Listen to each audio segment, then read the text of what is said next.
자, 3번을 보시겠습니다. 3번. 3번은 동그라미 3의 평가의 명칭과 당의 평가의 단점 3가지 이렇게 적어놨습니다. 3번으로 가보실까요?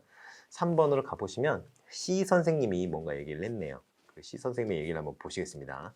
자, 그럼 어쩌고저쩌고 해서 고차적인 상호 기능을 평가하는 평가가 되어야 한다라고 얘기를 합니다. 당연하죠. 그런데 예컨대 아이들이 여기 나오네요. 이제 학습 과제나 문제 상황에서 문제에 어떻게 접근하고 해결책을 탐색하는지, 그러한 해결책을 어떻게 적용하는지를 관찰하여 평가를 한다라고 얘기를 했습니다. 어떤 평가예요? 여러분이 잘 아시는 수행평가가 되겠습니다. 화면에 나오죠? 수행평가. 자, 수행평가의 개념부터 한번 살펴보고 가야 될 것 같습니다. 제가 말했죠. 수행평가, 이 개념을 설명하라는 얘기가 없더라도 어떠한 뭐 평가의 명칭이나 이런 걸 얘기를 했다면 그게 무엇인지 짧게 설명을 하고 그 다음 내용을 써야 된다라고 얘기를 했습니다. 그렇게 하는 것이 점수를 잘 받는데 좋아요. 아시겠죠? 자, 그럼 수행평가를 한번 보고 넘어가시죠. 수행평가의 명칭은 수행평가고요. 기억평가의 명칭은 수행평가고요. 자, 그럼 수행평가의 명칭을 정확하게 기술한 경우 1점인데요. 참평가, 대안평가, 역동적 평가 등 유사용어를 기술한 경우에는 1점을 못 드립니다. 이유가 있어요. 자, 보시죠. 참평가와 역동적 평가 이런 것들이 수행평가 상황과 굉장히 유사한 상황으로 나타나는데 그 상황이 어떤 그 상황의 모습이 유사한 것과 이 개념의 어떤 유사성과는 좀 약간 거리가 있는 얘기입니다. 무슨 얘기냐면 똑같은 상황을 어떤 점을 강조해서 물어보느냐가 바로 이 평가의 명칭을 나누는 기준이란 말이에요. 예를 들어서 참평가 같은 경우는 뭐예요? 그냥 이 상황 자체가 진짜 아동이 학교 밖에서 접할 만한 상황이어야 된다는 의미에서 그 실제적인 기술을 얼마나 가지고 있느냐, 이거를 평가하기 위한 평가가 참평가예요. 어센틱 이제 이밸루에이션, 어세스먼트 이렇게 얘기를 하는 거죠. 그렇기 때문에 이거는 상황의 어떤 실제성을 얘기를 하는 겁니다. 그쪽에 강조를 두는 개념이에요. 대안평가는 뭐냐면은 이러한 평가들을 다 묶어서 그냥 얘기를 하는 거죠. 대안평가가 뭐예요? 대안평가가. 그 대안평가라는 거는 기존의 어떤 전통적 평가의 단점을 보완하기 위한 그러한 평가들을 한꺼번에 몽뚱그려서 이제 대안평가라고 한단 말이죠. 자, 그런 의미에서의 평가가 대안평가고요. 역동적 평가는 뭐예요? 방금 전에 얘기를 했었죠. 역동적 평가 같은 경우에는 방금 전에 얘기했었던 거죠. 아동의 근접 발달 영역을 밝히기 위하여, 그 아동의 근접 발달 영역을 측정하기 위하여 검사 상황에서 비교로서 의도적 교수가 일어나는 형태의 평가를 말한다라고 얘기를 했습니다. 그러니까 역동적 평가는 뭐예요? 평가 상황이 변경될 수 있다는 데 초점을 맞춘 거예요. 당연히 이 참평가라든가 수행평가라든가 대체로 이제 역동적 평가랑 생긴 게 비슷할 수밖에 없잖아요. 이 세 개는. 그런데 어느 지점을 강조하느냐에 따라서 참평가가 될 수도 있고 수행평가가 될 수도 있고 역동적 평가가 될 수도 있는 겁니다. 그러니까 이 개념은 서로 강조점이 다르기 때문에 이렇게 쓰시면 안 돼요. 여기서는 어떻게 물어봤어요? 여기서 얘기하는 수행평가는 어떤 특성이 있느냐 보시면 문제 상황에서 문제 어떻게 접근하고 해결책을 탐색하는 게 쭉 나오는데 제일 중요한 게 어디냐면 관찰하여 평가한다고 하는 부분이에요. 평가자가 누구예요? 선생님이잖아요. 평가자가 아이들의 어떤 문제 해결 과정과 그 문제 해결 결과를 동시에 관찰해서 그 관찰 결과를 토대로 평가를 한다는 게 여기서는 핵심 내용입니다. 그렇기 때문에 여기서는 수행평가를 쓰셔야지 역동적 평가라든가 참평가라든가 대안평가라든가 이런 거 쓰시면 점수를 드릴 수가 없어요. 아시겠죠? 자, 그렇게 해서 수행평가를 여기서 쓰시면 되겠습니다. 자, 그럼 수행평가고요. 그리고 단점 3가지를 얘기를 했어요. 단점 3가지. 이거는 사실 되게 간단한 문제죠. 단점이 이런 것들이 있죠. 일단 비용이 많이 듭니다. 비용이 많이 들어요. 고비용이죠. 왜 그러냐면은 아이들의 어떤 문제 해결 과정과 그 결과를 모두 다 평가를 해야 된다고 그랬잖아요. 근데 평가를 하는 것까지는 좋은데 어떻게 해야 그걸 평가를 할 수 있어요? 선생님이 관찰을 직접 해야 된다는 거잖아요. 그래서 약간씩 변형을 할 수 있어요. 직접 관찰을 안 하더라도 간접적으로 판단할 수 있는 그런 직접적으로 평가를 하지 않더라도 뭐 포트폴리오법이라든가 이런 걸 쓴다면 약간은 간접적이지만 평가를 할 수 있습니다. 그렇지만 그것이 다 그 관찰을 토대로 이루어진다는 것은 변하지 않아요. 자, 그런데 여기서 비용이 뭐냐면은 돈이 든다는 건데 이 비용을 돈의 개념으로 단순히 원, 달러 이런 개념으로 생각하시면 안 됩니다. 경제학에서 얘기하는 비용이라는 것은 인간의 노력까지도 포함하는 개념이에요. 그렇기 때문에 고비용이다라고 하는 것은 노력이 많이 들어간다는 부분까지도 포괄하는 그런 내용이라고 생각하시면 되겠습니다. 아시겠죠? 자, 그리고 객관성 얘기가 나왔네요. 객관성 얘기가 나왔어요. 객관성이 평가자 내 신뢰도와 평가자 간 신뢰도로 구성되어 있습니다. 객관도라는 게. 근데 객관도가 문제가 될 수 있다라는 얘기를 하고 지금 여기서 말씀을 드렸어요. 이게 왜 그러냐면은 이 전제가 교사가 직접 관찰을 하고 그 관찰 결과를 토대로 평가를 하는 형식이잖아요. 그러면 이 교사의 어떤 관찰을 평가 준거로 사용한다는 것인데, 그러면 교사가 선생님이 사람이기 때문에 사람이 갖고 있는 어떤 여러 가지 바이어스들이 있잖아요. 편견들이 있단 말이죠. 그러니까 그런 편견들, 바이어스들이 적용될 수 있는 그러한 어떤 그 한계가 있다는 거죠. 그러한 위험성이 있다는 거예요. 항상 그렇다는 게 아니라 문제가 발생할 가능성이 있다는 얘기죠. 그렇기 때문에 이러한 문제를 막기 위해서는 선생님이 미리 평가 준 거를 루브릭을 먼저 마련해 가지고 그 루브릭에 따라서 평가를 해야 됩니다. 그리고 이 루브릭 같은 경우에는 선생님 혼자 알고 너네는 안 알려줄 거야 이렇게 하면 안 되고요. 아이들한테도 미리 알려줘야 됩니다. 아시겠죠? 그래야 아이들이 뭘 가지고 평가하는지를 알게 되고 그 평가의 신뢰성이 제고가 되고요. 그리고 동시에 아이들의 그 어떤 그 문제 해결의 어떤 퍼포먼스라든가 이런 게 향상이 될 수 있어요. 왜냐하면 이런 것들을 평가를 하는구나라고 생각을 하면 자연히 어떻게 생각을 한다는 거예요. 그럼 이게 중요한가 본데? 라고 생각을 하죠. 중요하니까 평가를 하는 거 아니겠어요? 그러면 아이들이 그 평가 준 거에 맞춰서 문제 해결을 하는 과정에서, 그렇죠, 아이들이 문제 해결을 할 때 이제 필요한 여러 가지 전략들이 있어요. 인지 전략과 초인지 전략. 이 초인지 전략과 인지 전략을 자동적으로 학습하게 되는 그런 교육적 효과를 누릴 수 있다는 거죠. 그렇기 때문에 이 루브릭은 만들고 나서 선생님 먼저 알고 아이들은 안 알려주고 꽁꽁 감춰두는 게 아니라 아이들한테도 공유를 해주셔야 되는 그런 특징이 있습니다. 아시겠죠? 혼자만 알고 있으면 어때요? 노노노 안 된다는 거죠. 아시겠어요? 자, 그리고 신뢰도와 타당도에 문제가 발생 가능하다. 이 객관도에 문제가 발생 가능하다는 거에 어떤 확장 버전인데요. 신뢰도와 타당도에 문제가 발생 가능하죠. 당연히 이것도 다 사람이 평가하기 때문에 그런 겁니다. 이거 두 개는 해결하기 위한 방법이 똑같아요. 루브릭. 그리고 하나 더 있다면 이 타당도 문제인데요. 타당도 문제 때문에 그런데 요거를 이렇게 빼면 타당도 문제는 어떤 식으로 그 해결이 가능하냐 하면은 표준화된 어떤 검사 도구를 활용하는 방법이 있습니다. 우리가 흔히 표준화된 검사지라고 해서 표준화된 검사지라고 하면 1번 뭐 이렇게, 2번 뭐 이렇게, 3번 이렇게 돼 있는 뭐 이렇게 통계 처리를 할 수 있는 객관식 문항, 그러니까 선다형 문항이죠. 이런 것들을 생각하는 경우가 굉장히 많은데요. 그거는 표준화된 검사지인 경우고, 표준화된 검사 도구는 이렇게 시험지만 가지고 푸는 그런 어떤 서답형 문제, 그리고 뭐 시험지만 가지고 푸는 이제 선다형 문제에만 적용되는 게 아니라 여러 가지 평가 방법이 있어요. 예를 들어서 질문지법이라든가 뭐 사회성 측정법이라든가 뭐 동력 측정법이라든가 이런 거에도 다 표준화된 검사 방법들이 있습니다. 그러니까 선생님이 보고 대충 잘했네 이렇게 이렇게 평가하면 되는 게 아니라 그러한 표준화된 검사 도구의 방법을 차용을 해서 그 방법에 따라서 아이들을 평가를 해야 된다는 거죠. 그러니까 루브릭과 표준화된 검사 도구, 이게 굉장히 중요하다 이렇게 말씀을 드리고 싶네요. 이 두 가지가 있으면 이 객관성과 신뢰성, 그리고 타당성, 이거에 객관도와 신뢰도, 타당도에 발생할 수 있는 문제들을 좀 최소화할 수 있다 이렇게 말씀을 드리면 될 것 같습니다. 자, 그리고 교사 업무의 과정, 이게 바로 고비용과 이제 같이 엮이는 문제인데요. 그리고 이것도 사실은 엮이는 문제입니다. 이 과밀학습 상황에서의 비현실성, 이게 뭐냐면은 고비용은 아까 제가 말씀드렸죠. 선생님의 노력과 어떤 시간이 너무 많이 든다 이런 얘기를 했는데, 교사 업무가 과중된다는 건 약간 거기서는 그것과 비슷한 얘기인데 약간 다른 얘기가 뭐냐면은 여러분들이 이제 학교에 가셔서 하시게 되는 일이 뭐가 있냐면은 행정 업무가 있습니다. 행정 업무 굉장히 많아요. 어느 정도로 많냐면 여러분이 가르치는 일보다 행정 업무가 더 많습니다. 여러분이 나는 이런 걸 하려고 교사를 한 게 아닌데 이렇게 생각하실 수 있을 정도로 굉장히 많아요. 그렇기 때문에 이 교사 업무가 행정 업무 같은 경우에는 가르치는 것 자체는 예를 들어 이제 한 주에 그 해야 되는 수업 내용이 어느 정도 진도가 정해져 있잖아요. 학기 초 또는 연초에 그 교과 협의회에서 진도를 다 정해 놓습니다. 언제까지 이 진도를 나가야 된다는 걸 정해 놔요.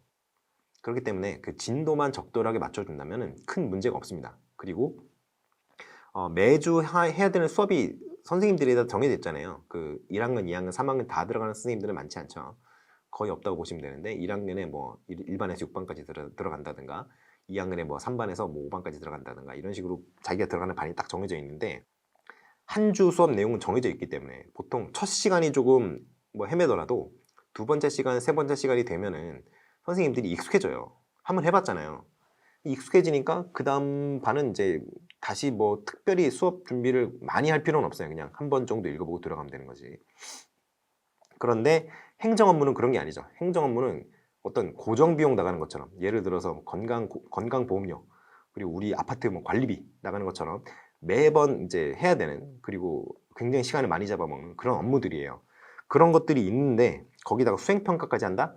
수행평가를 하려면 모든 아이들이 이제 그 과제를 수행하는 장면, 그 장면을 직접 관찰해야 되는데 그 시간이 얼마나 많이 들겠어요. 그러니까 제대로 수행평가를 하려면 행정 업무에서 해방될 수 있는 그런 여건이 마련이 되어야 하는데 그게 사실은 쉽지가 않죠. 우리나라 교육 현실상. 그래서 교사 업무의 과중이라는 그런 큰 단점이 있다. 한계점이 있다. 이렇게 말씀드릴 수 있네요. 예, 우리나라 학교 같은 경우에는 대충 이제 중학교 기준으로 한 30명 내외 왔다 갔다 하죠. 25명에서 30명 대충 요 정도 왔다 갔다 하는데요. 고등학교는 조금 더 많죠. 한 35명에서 많은 학교 같은 경우는 40명 정도 이렇게 되는데요. 이렇게 된다면 이게 제가 만약에 이제 수학 선생님이라고 해보세요. 수학 선생님은 그나마 괜찮으니까 좀 어려운 거 해볼까요? 예를 들어서 이제 정보 선생님이라고 해봅시다. 정보 선생님이 코딩 검사를 해요. 코딩하는 거. 근데 코딩하는 검사를 하려면 그 프로그래밍 하는 걸 코딩한다고 하잖아요. 프로그래밍 하는 걸 이제 검사를 한다고 해봅시다. 그러면 애들이 프로그래밍을 진짜 했는지, 누가 도움을 준 건 아닌지 여러 가지를 생각을 해야겠죠. 그런 과정에서 아이들의 코드를 다 봐야 됩니다. 실행을 시켜봐서 그 코딩이 된 게 잘 됐는지 판단을 해야 되겠죠. 그러니까 그러한 과밀학습 상황에서는 아이들이 코딩을 했던 거를 다 직접 다 봐야 되는데 한 반에 25명, 30명이라면 그래도 할 수 있을 것 같아요. 어떻게? 그런데 만약에 이 선생님 같은 경우에는 정보 선생님 같은 경우는 한 학년을 다 맞잖아요. 통째로. 열 반이라고 해봅시다. 좀 이 학교가 큰 학교라서 10개 학급이면은 250명에서 300명이에요. 이거를 다 평가할 수 있을까?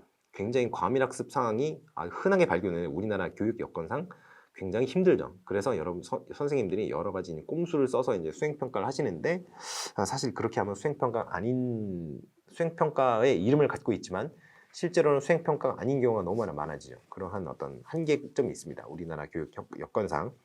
그래서 그러한 단점이 있고 그리고 마지막으로 전문성 있는 평가가 가능한 교사가 희소하다, 적다는 거죠. 이게 왜 그러냐면요. 선생님들이 대부분 다 학사 출신이잖아요. 그리고 이제 일부 이제 교육대학원 나오신 석사분들이 계신데 문제가 뭐냐면 평가 전문가가 평가 전공이신 분이 거의 없습니다. 일단 학사 출신 같은 경우에는 전공이 따로 없죠. 그냥 교육학 그래놓고 뭐 뒤에 뭐 수학교육과라든가 뭐 영어교육이라든가 이런 식으로 붙는데 그런 경우에는 전반적으로 대충은 알지만 뭐 전문가로서의 어떤 그 학문적인 깊이는 사실 좀 부족한 편이잖아요. 그 학문적 깊이가 부족하니까 여러분이 이제 학원에 와서 수업을 듣는 거고요. 그래서 그러한 점이 있고 또 이제 교육대학원 나오신 분들 같은 경우에도 전공이 있긴 있지만 사실 석사까지는 일반 석사까지도 뭐 졸업할 때쯤 돼야 좀 달라질까 뭐 한 1학년 뭐 이런 정도까지는 공부 잘하는 그 학부생이랑 그다지 큰 차이가 없죠. 뭐 공부량도 차이가 없고요. 그러니까 그 어떤 전문성이 충분히 갖춰져 있다고는 얘기하기가 힘든 거죠. 박사 후 과정 정도 되어야 전문가의 지읒 정도 꺼낼 수 있는 그런 수준이 되는 건데 사실 그러한 어떤 공부를 깊게 하셔서 학문적으로 어떤 전문성이 있는 분이 사실 그렇게 많지가 않죠. 근데 그 평가 같은 경우에는 굉장히 어려운 부분이기 때문에 사실 교육사회학이라든가 교육심리학이라든가 이런 것들이 그 나름대로 영역에서는 정말 다 어려운 그런 부분들이 있는데 사실 그 뭐라고 해야 되나요? 일반 교육 현장에서는 교육사회학이라든가 교육심리학이라든가 이런 게 크게 적용될 부분이 없어요. 그렇기 때문에 전문적인 어떤 식견이 필요한 경우가 별로 없습니다. 그런 쪽으로 교육 철학이라든가 이런 것들은. 그런데 교육평가는 선생님들이 수도 없이 하는 거죠. 수도 없이 하는 건데 전문성이 부족하다는 거, 이거는 좀 문제가 될 여지가 있죠. 그러면 평가에 어떤 전문성이 없다는 거는 평가 도구를 만드는 것도 약간 주먹구구로 하시는 분이 대부분이라는 거고, 평가 도구를 만들어서 그 평가 도구를 활용하는 방법도 약간 전문성이 떨어진다는 거고, 그리고 평가 도구를 만들 때 어떤 준거의 설정이라든가 그런 것들도 굉장히 좀 애매하다. 그리고 뭐 통계치 내는 건 당연히 모르실 테고요. 통계치 내는 게 그냥 뭐 전체 석자라든가 뭐 그 전체 뭐 평균, 반평균 이런 거 정도는 내실 수 있겠지만 그 엑셀로도 가능한 거니까. 그런데 이제 그 평균의 어떤 표준 편차가 의미하는 게 무엇인지, 이 학생의 표준 편차가 어느 정도인데 전체 집단에서 어떻게 전체 집단에서 이 학생이 차지하는 위치가 얼마인지, 그리고 이런 표준 편차가 뭐 15를 1대 어떤지, 뭐 Z 점수가 뭔지, P 점수가 뭔지, 뭐 T 점수가 뭔지 이런 것들을 적용할 만한 여지가 사실은 많지가 않아요. 그렇게 할 수 있는 분들 별로 없고, 그러다 보니 이제 전문성이 좀 부족한데, 이거는 이제 뭐 해결할 수 있는 방법이 결국엔 연수밖에 없습니다. 연수로 이런 통계적인 부분이라든가 평가에 대한 어떤 평가 도구를 만드는 부분이라든가 평가 도구를 평가 도구로 이용해서 나온 그 평가 결과에 대한 어떤 해석이라든가 이런 걸 할 수 있는 능력을 계속적인 어떤 연수를 통해서 그 능력을 신장시켜 주는 게 현실적인데, 왜냐하면 이제 선생님들이 대학원을 많이 가세요. 교육대학원을 많이 가시는데, 네, 교육대학원이 이제 야간이잖아요. 학사까지 하죠. 석사까지밖에 없습니다. 박사과정은 교육대학원이 없어요. 우리나라 전체를 통틀어서 없습니다. 박사는 일반 대학원밖에 없어요. 그러니까 아무래도 조금 어렵지 않겠느냐, 박사까지는. 그러면 현실적으로 어떤 그 지속적인 어떤 연수 과정을 제공을 함으로써 선생님들이 그런 전문성을 좀 조금이라도 신장시킬 수 있게 도와주는 방법이 현실적이다, 이렇게 말씀드릴 수 있을 것 같네요. 자, 그래서 이제 수행평가의 단점과 그러한 단점을 보완하기 위한 어떤 방법들, 이런 것들을 좀 말씀을 드렸고요. 자, 그러면 여기 고비용 뭐 교사 업무의 과중, 과밀학습 상황에서의 비현실성, 이런 건 제가 해결 방안을 말씀을 안 드렸잖아요. 이거는 그냥 선생님을 고용을 많이 하면 됩니다. 근데 그게 쉽지가 않죠. 그러한 어떤 방법들이 있네요. 선생님의 고용을 늘려야 된다, 이런 식으로 얘기하면 괜찮을지 모르겠어요. 왜냐하면 그 임용고시에서 원하는 답이 아닐 가능성이 있기 때문에 제가 생각하기에는 이 과밀학습 상황이라든가 교사 업무 과중이라든가 이런 것들을 해결하기 위한 좀 니트한 답안으로는 교육 업무와 행정 업무의 어떤 제도적 분리, 이런 거를 좀 제시하면 괜찮지 않을까 생각을 합니다. 자, 그렇게 해서 수행평가는 좀 간단하게 해서 넘어가도록 하겠어요. 그러면 4번이 되겠네요. 4번의 지식정보화 사회입니다. 지식정보화 사회.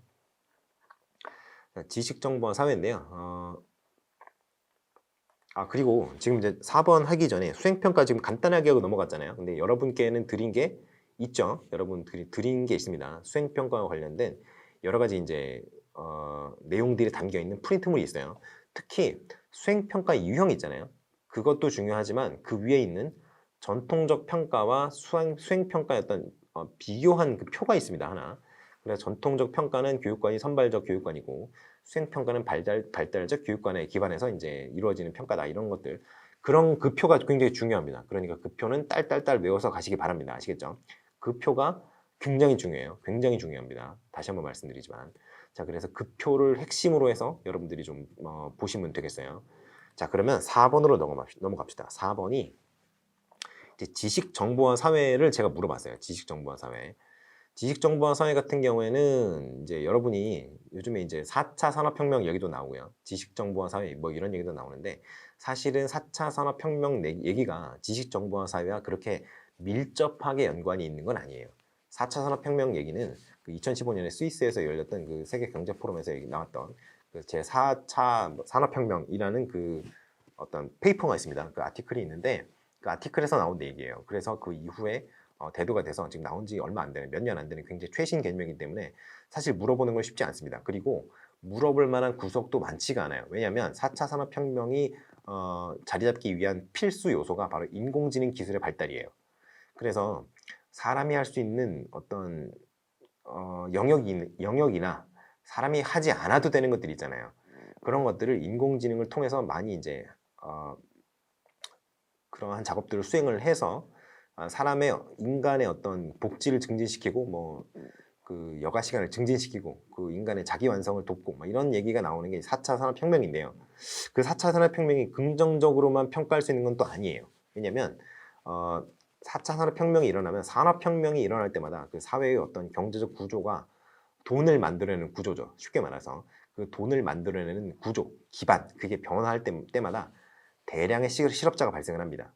왜냐하면 새롭게 바뀐 어떤 경제 구조에 기존 경제 구조에서 부드럽게 어떤 직업의 전환이라든가 이런 게 이루어지지 않는 분들이 굉장히 많으세요. 예를 들어서 3차 산업혁명까지 3차 산업혁명 시대 그러니까 그 우리가 이제 지금 살고 있는 정보화 시대죠. 정보화 시대에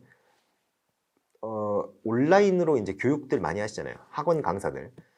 저 같은 이제 학원 강사들이 온라인 교육을 많이 하는데 이제 4차 산업혁명 때는 어떤 게 나오냐면요.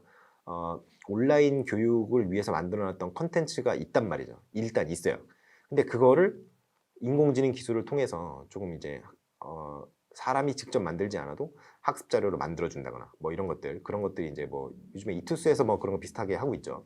그래서 21세기 뭐 인공지능 뭐 경진대회 뭐 이런 거 보면은 21세기가 아니고 2021년 인공지능 경진대회 그러면 뭐 대교라든가 저기 어디냐 그 이투스라든가 이런 곳에서 이제 그런 주제를 출제를 해가지고 뭐 하고 뭐 그런 게 있어요. 그래서 그런 인공지능이 이제 우리 사회 전반에 굉장히 많은 영향을 끼치게 되는 사회가 제4차 산업혁명이 이제 전반적으로 퍼져 있는 사회인데 지식정보화 사회는 사실 그거보다는 약간 더 전 단계의 개념이에요.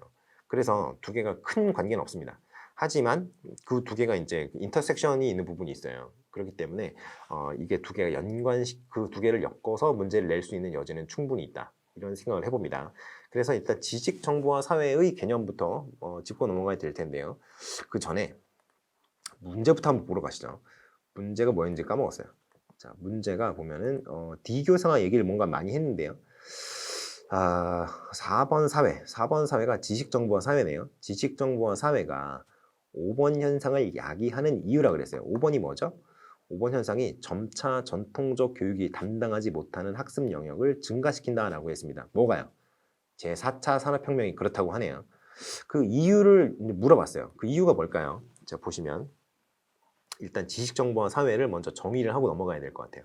자, 그러면 지식정보화 사회가 뭐냐면 지식의 생산, 유통, 저장 등의 그 가치를 인정받으면서 이 지식의 생산과 유통, 저장을 위한 기반시설이 존재하고 이러한 기반시설의 설치, 사용, 유지, 관리 등에 소요되는 비용의 부담에 대해서 사회적인 합의가 이루어져 있으면 이게 쉽게 말하면 뭐냐면요.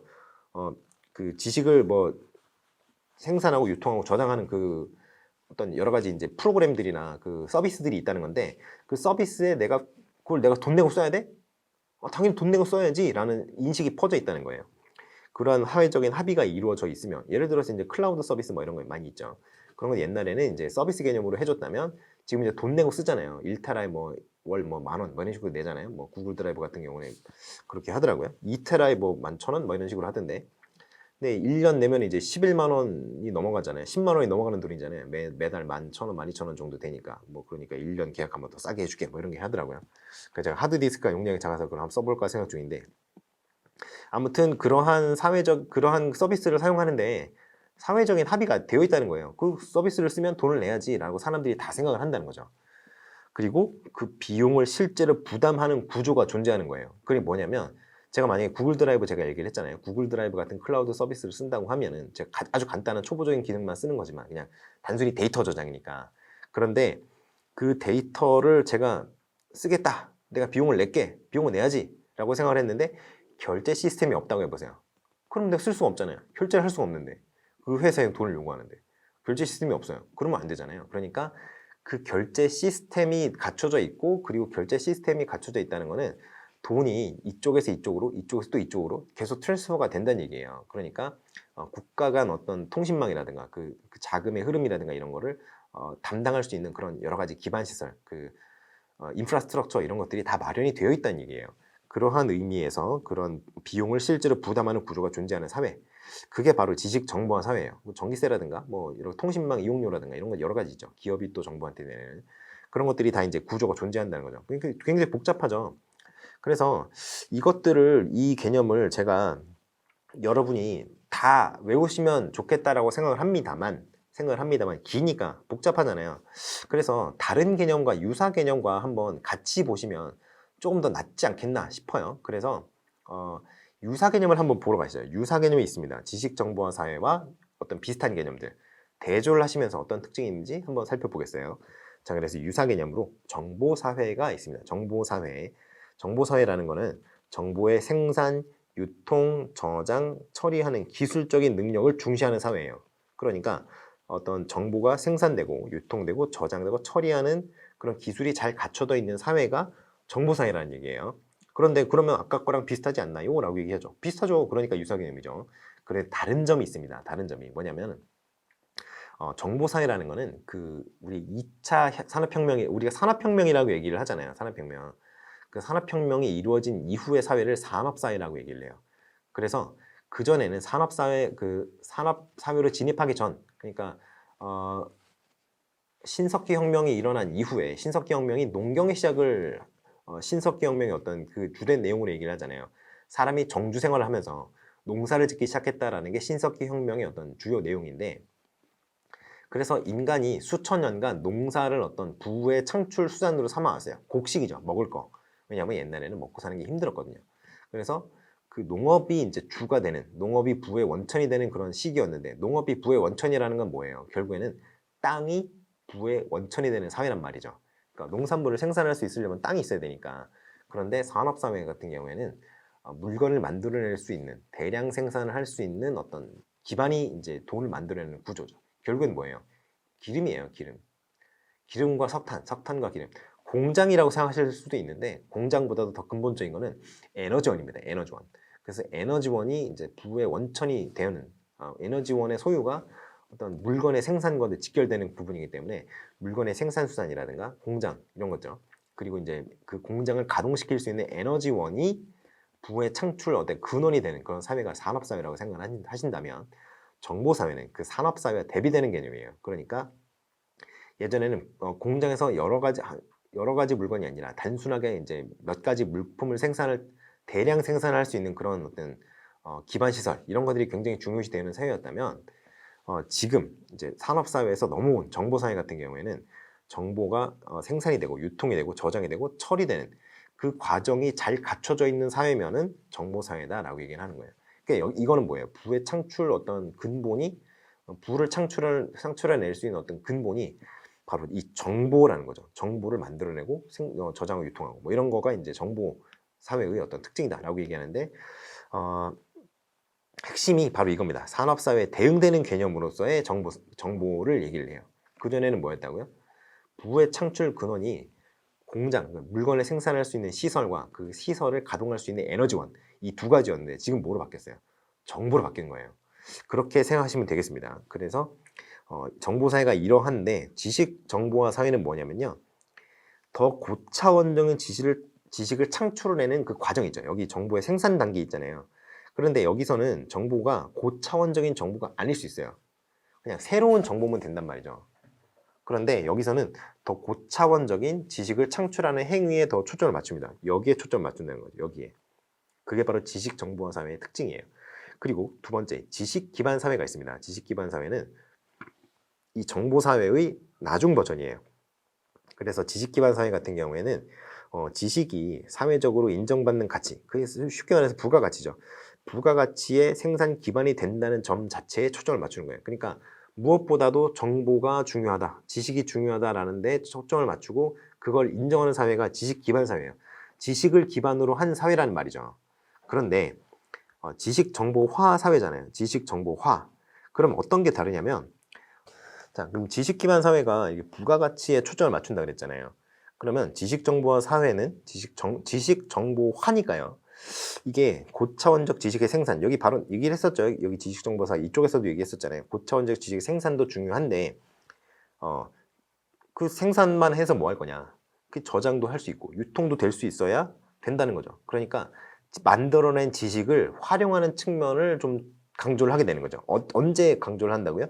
지식 기반 사회와 이제 구분을 할 때는 이걸 강조한다는 거예요. 그러니까 쉽게 말해서 지식 기반 사회, 지식 정보화 사회는 이것저것 다 짬뽕을 생각을 해본다면은 그냥 고차원적인 지식을 생산하고 유통하고 생산하고 저장하고 유통하고 처리하는 그런 여러 가지 지식과 관련된 고차원적 지식과 관련된 여러 가지 활용에 더 초점을 맞추는 그런 사회라고 생각하시면 되겠어요.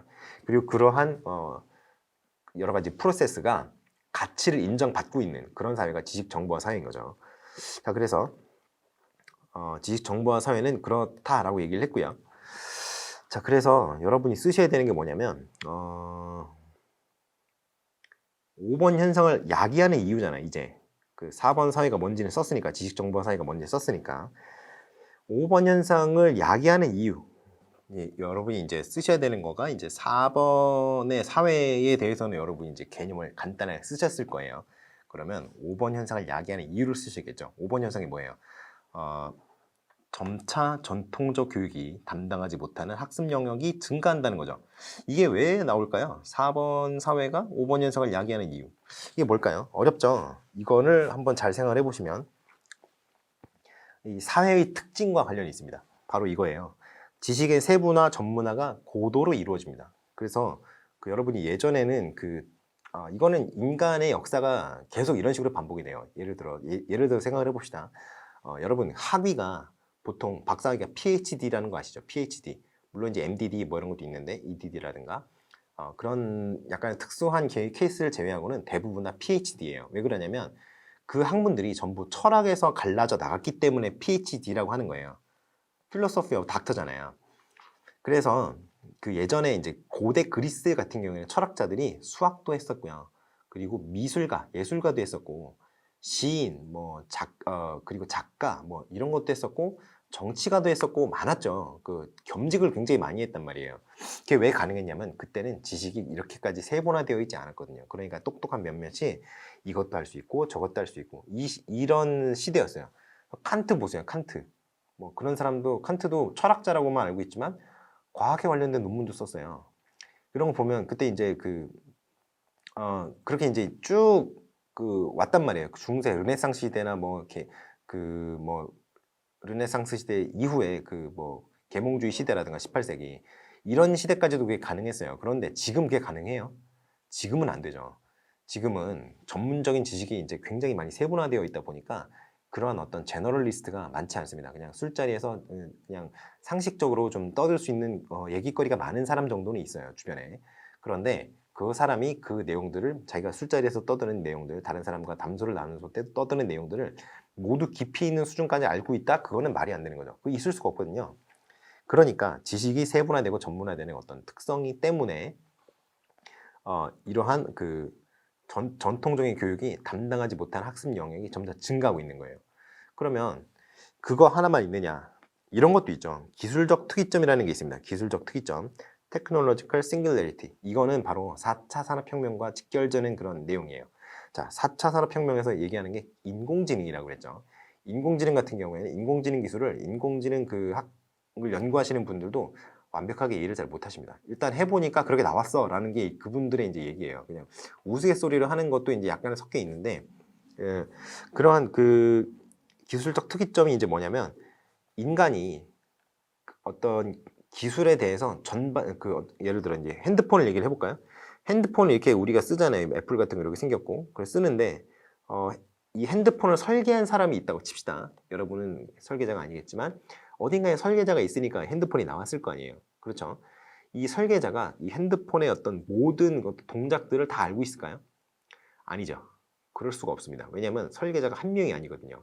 그 설계도 여러 가지 파트로 나뉘어요. 그러니까 단순히 그냥 핸드폰 전체적인 겉모양의 어떤 설계만 하는 사람이면 금형 만드는 기술이라든가 어떻게 디자인을 해서 요 부품들을 잘 집어넣을 것인지 이런 기술은 알겠지만 그 안에 뭐 반도체가 어떻게 생겼고 반도체가 어떻게 동작하고 이런 것까지는 전문적으로 알 수가 없죠.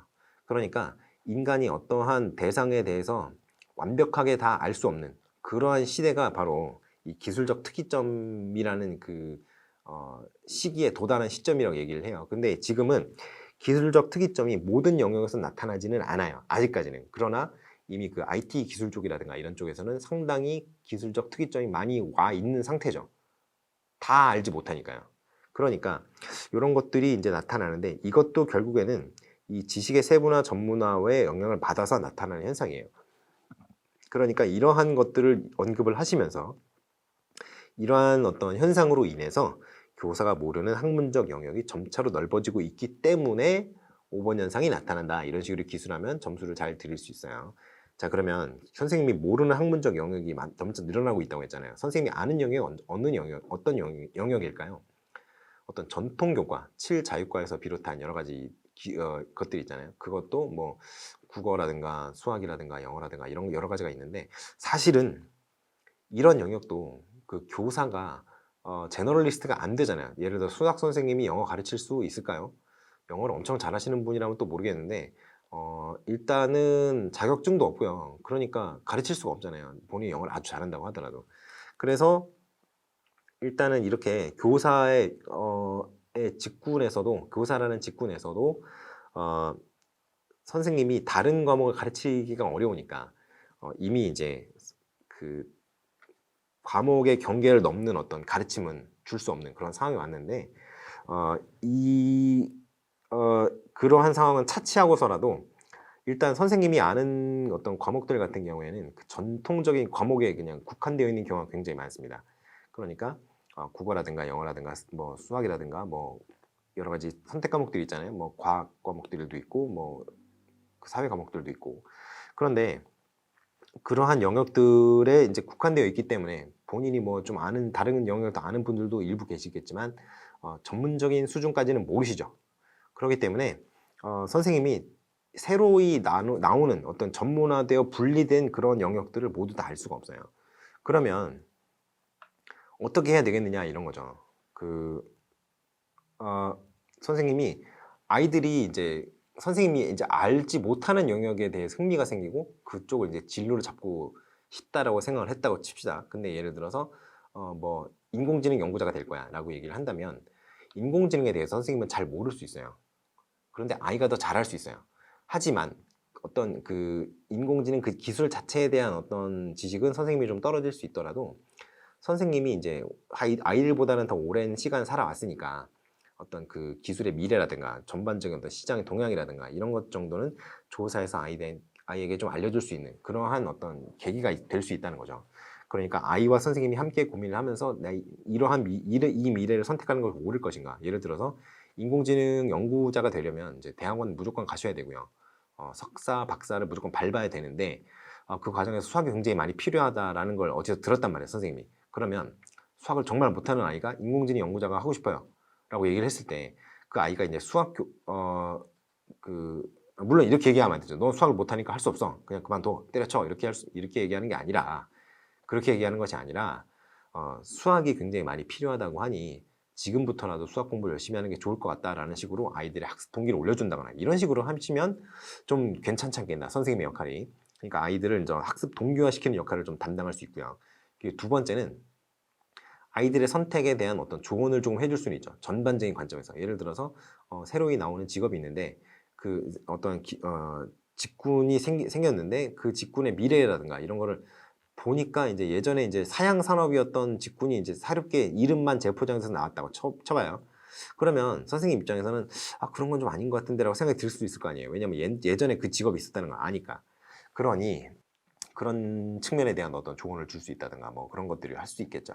그러니까 이제는 선생님 같은 경우에는 이 4차 산업혁명과 지식정보 사회의 어떤 환경에서는 아이들에게 좀 약간의 조력을 줄 수 있는 그런 사람이 되어야 되고, 두 번째는 그 아이들이 스스로 학습할 수 있는 그 SDL이 가능한 그 셀프 디렉티드 러닝, 자기주도 학습이라고 하죠. 자기주도 학습이 가능하도록 학습 동기를 고양시켜 줄 수 있는 그런 존재가 되어야 된다. 이런 말씀을 드리고 싶네요. 자, 그렇게 해서 요 5번 현상을 야기하는 이유에 관련된 내용은 여기까지 했고요. 그 다음에 이제 여러분이 푸셔야 되는 게 동그라미 6번에서 언급하는 학습의 명칭과 6번이 가능하도록 하는 구체적인 학습 전략 두 가지. 지금 방금 전에 말씀드린 내용이 6번에 나오네요. 자, 자신의 필요를 인지하고 학습에 필요한 자원을 탐색하여 스스로 학습을 한 다음에 자신의 학습에 대한 평가까지 수행할 수 있는 능력. 이거 뭐예요? 방금 전에 말했잖아요. 자기 주도 학습이 바로 이겁니다. 자기주도 학습, 셀프 디렉티드 러닝이에요. 그래서 자기주도 학습은 어떤 학습이냐면 학습자 스스로 이런 것들을 하는 학습이에요. 학습자가 스스로 자신의 학습 욕구를 진단을 하고요. 그렇죠. 내가 뭘 공부하고 싶어, 내가 뭘 공부하고 싶어 이런 걸 딱 아는 거예요. 그리고 인적인, 물적인 자원을 탐색을 하는 거예요. 이게 어떠한 의미에서 인적인, 물적인 자원을 탐색하는 거예요. 결국에는 학습에 필요한 어떤 인적 자원, 그러니까 선생님이죠. 누구한테 배워야 되는가. 그 인적 자원을 탐색을 하고요. 그리고 물적 자원도 탐색을 합니다. 예를 들어 내가 어떤 수업을 듣고 싶은데 그 수업이 학원에서 얼마 한다더라. 그러면 우리 부모님이 그러한 돈을 나에게 마련을 해줄 수 있을 것인가 라는 고민부터 시작을 해서 그리고 이제 그 여러 가지 도구들이 있잖아요. 도구들. 그걸 공부하는 데 필요한 도구들. 예를 들어서 내가 프로그래밍을 공부하고 싶으면 컴퓨터를 사야 되고 집에 있는 컴퓨터가 좀 성능이 안 좋다면 나중에 언젠가는 컴퓨터가 필요해지는 시기가 오니까 그럼 컴퓨터를 사야 된다거나 아니면 내가 도예가가 되고 싶은데 내가 도예가가 되려면 어떤 그 도자기 만드는 공방 같은 데 가서 수업을 듣고 가르침을 받아야 되잖아요. 근데 그러한 데 드는 돈이라든가 도예가가 되기 위해서 필요한 어떤 여러 가지 도구들이 있을 거예요, 분명히. 그러면 그 도구들을 내가 마련할 수 있는가? 이러한 것들, 그런 것들이 이제 인적, 물적 자원의 탐색이라는 거죠. 그리고 세 번째가 이제 학습 전략 시행인데요. 학습 전략 시행. 이거는 그냥 그겁니다. 자기가 스스로 세운 학습 전략을 시행을 해보는 거예요. 내가 이렇게 공부를 하기로 했어. 그러면 그거를 이제 이렇게 공부를 하기로 했으니까 오늘부터 해볼까? 내일부터 해볼까? 내일부터 해볼까로 하면 이제 막는 거죠. 내일부터 해볼까 하고 내일이 되고 내일이 또 내일이 되고 이렇게 되는 건데 오늘부터 당장 해야지라고 해서 공부를 시작한단 말이에요. 학습 계획을 다 짰다면. 그러면 그걸 쭉 해봐요. 자기가 머릿속에 이제 이렇게 하면 좀 좋을 것 같다라고 생각을 하고 그러면 그렇게 하고 끝나는 게 아니고 그렇게 해서 학습을 했을 때 학습 결과가 나올 거 아니에요. 그러면 그거를 누군가 자기보다 전문가인 사람한테 가서 평가를 받아야겠죠. 제가 이렇게 공부를 했고 결과물이 이렇게 나왔습니다. 시험을 봤는데 점수가 이렇게 나왔어요. 이렇게 평가를 한단 말이에요. 그러면 그 평가 결과를 자신의 학습에 다시 반영을 하는 거죠. 예를 들어 내가 어느 부분이 약했으니까 내가 그러한 부분을 좀 더 보완을 해야겠다. 이런 식으로 자신이 원래 세웠던 학습 계획을 조금씩 보완해 나가는 그런 능력까지 있는 것이 이제 자기주도 학습 능력이 있는 학습자예요. 아시겠죠? 그런데 이러한 자기주도 학습이 가능해지기 위한 전략이 몇 개 있어요. 그게 바로 학습 전략과 자기조절 학습 전략이라고 하는데 이게 자기조절 학습 전략에 크게 세 가지가 있습니다. 여기 보시는 것처럼 학습 전략이 있고요, 동기 전략이 있고요, 행동 전략이 있는데 여러분이 여기서 이제 가장 먼저 생각하셔야 되는 거는 이거예요. 왜냐하면 구체적인 학습 전략을 물어봤잖아요. 여기 학습 전략이죠. 그래서 학습 전략이 무엇이 있느냐? 인지 전략이 있고요. 그리고 초인지 전략이 있습니다. 그리고 인지 전략에는 이런 것들, 시연과 정교와 조직화 이런 것들이 있고요. 그리고 초인지 전략에는 여기 계획, 점검, 조절 이 세 가지가 있습니다. 자, 여기서 조절 개념이라든가 점검 개념이라든가 이런 거는 그냥 상식전에서 생각하시면 돼요. 시연 같은 경우에는 자기가 직접 해보는 거잖아요. 물론 해봐야지 내가 어떻게 잘못했구나라는 거 빠르게 알 수 있기 때문에 피부로 느끼니까 잘했다, 잘 못했다 피부로 느끼니까 시연해보는 게 중요하고요. 정교화라는 거는 그 단계들을 자기가 이제 익힌 스킬이라든가 뭐 지식이라든가 이런 거를 단계별로 딱 나눠서 그걸 구조하는 거죠. 자기만의 지식으로. 그게 바로 구조하고 정교하고, 조직화는 그 정교하는 과정에서 개념 간의 어떤 관계성이라든가 이런 거, 상하 관계, 하이어키라든가 어떤 수평적인 관계라든가 그런 것들을 이제 어떻게 무엇이 어떤 개념과 연관이 된다는 어떤 망 같은 거, 지식의 망 같은 거를 구성하는 그런 작업이 조직화입니다. 그래서 그걸 어떻게 하냐면 그거를 그냥 단기 기억 또는 작동 기억이 더 적당할 텐데요. 작동 기억에 남겨두는 게 아니라 파지하는 거죠. 파지. 장기 기억에 저장하는 겁니다. 그 단계까지가 이제 조직화고요. 초인지 전략은 이러한 인지 전략을 실제로 활용할 때 작동하는 그 인지 전략을 통제하는 전략이에요. 그래서 계획이라든가 점검이라든가 조절 이런 능력들이 바로 인지 전략을 활용하는데 사람들이 활용하는 그 기반이 되는 어떤 기술들입니다. 자, 그리고 자기조절 학습 전략에 동기 전략, 행동 전략이 있는데요. 요거는 여러분들 핸드아웃에도 있으니까 이런 거는 그냥 나중에 좀 살펴보시기 바랍니다. 그리고 행동 전략이 좀 중요할 수 있어요. 사실은 다 중요하죠. 동기 전략도 행동 전략도 다 중요하니까 이 두 개 다 학습 전략과 더불어서 학습 전략, 동기 전략, 행동 전략까지 모두 다 살펴보시기 바랍니다. 자, 그렇게 해서 일단은 오늘 모의고사 문제 해설은 끝났고요. 마지막으로 제가 늘 하는 정리, 요약, 정리 요약을 한번 하고 그리고 이번 해설 시간을 마치도록 하겠어요. 자, 1번부터 한번 보시죠. 1번부터 보시면 이제 제가 물어봤던 게 홀리스틱 교육이죠. 홀리스틱 교육 철학을 물어봤어요. 홀리스틱 교육이 어떤 거라고요? 세계 안에서 인간과 모든 존재자가 상호 연관적이며 그리고 상호 의존적이므로 존재자 간의 어떤 지배와 대립 관계에서 벗어나서 존재자 간의 상호 의존과 조화를 추구하는 어떤 교육 철학이다. 이렇게 얘기를 하시면 되고요. 조금 더 그냥 쉽게 쓰시려면 조화와 균형 그리고 연관의 원리에 따라서 교육 목표와 내용 그리고 교육 방법이 재조정되어야 된다고 생각하는 교육 철학이 홀리스틱 교육 철학입니다. 생태주의 영향을 많이 받았다 그랬어요. 생태주의는 핸드아웃에 드렸으니까 그 생태주의는 그 핸드아웃으로 그냥 끝내버리시기 바랍니다. 자, 그래서 홀리스틱 교육관 같은 경우에는 전인 교육과도 굉장히 깊은 연관을 갖습니다. 그 프린트에 나오죠. 전인 교육과 굉장히 깊은 연관을 가지고요. 생물학적 차원이라든가 생태학적 차원이라든가 심리적 차원, 정서적 차원 이런 것들이 이런 여러 가지 차원들이 굉장히 복합적으로 중층적으로 그 안에 존재하는 그러한 인간을 이제 기본적인 인간에 대한 어떤 관점이에요. 그런 인간이 그러한 특징을 갖고 있다 인간이. 그러한 인간관이 바로 이제 홀리스틱 교육관의 어떤 기본적인 인간관입니다. 아시겠죠? 그래서 이제 홀리스틱 교육관 같은 경우는 데카르트의 어떤 이분화된 물질과 정신 이렇게 이원화된 그런 세계가 아니라 모든 것이 연관 속에 있다라는 어떤 전일적인 세계관을 바탕으로 한다 이렇게 말씀드릴 수 있고요. 그래서 홀리스틱 교육을 실천하려면 뭘 해야 되느냐? 학습 지도와 생활 지도를 통합하는 것이 좀 좋겠고, 두 번째가 전인 교육이라는 어떤 교육의 내적 목적을 달성하기 위한 어떤 교육 과정을 마련해서 운영하는 것이 좋겠다. 그런데 이제 전인 교육의 내적 목적과 외적 목적을 좀 조화시켜야 된다 그랬잖아요. 어느 부분에서 이제 좀 많이 강조를 한다고요? 입시제도입니다. 입시제도. 좀 아이들이 불안해하지 않고 흔들리지 않을 수 있도록 꾸준하고 좀 상식적으로 납득이 가는 입시제도를 마련해서 운영하는 게 좋겠다. 이런 말씀 드렸어요. 자, 두 번째가 이제 비고츠키의 이제 인지발달론인데, 이 비고츠키 인지발달론은 굉장히 내용이 많습니다. 그렇기 때문에 제가 프린트를 따로 이제 인지발달론을 드렸던 거고, 1번이 이제 의사소통 능력을 강조를 했는데 그 이유는 비고츠키에 따르면 인간의 고등 정신 능력이 언어로 매개되기 때문이에요. 그 언어가 바로 도구고요. 아시겠죠?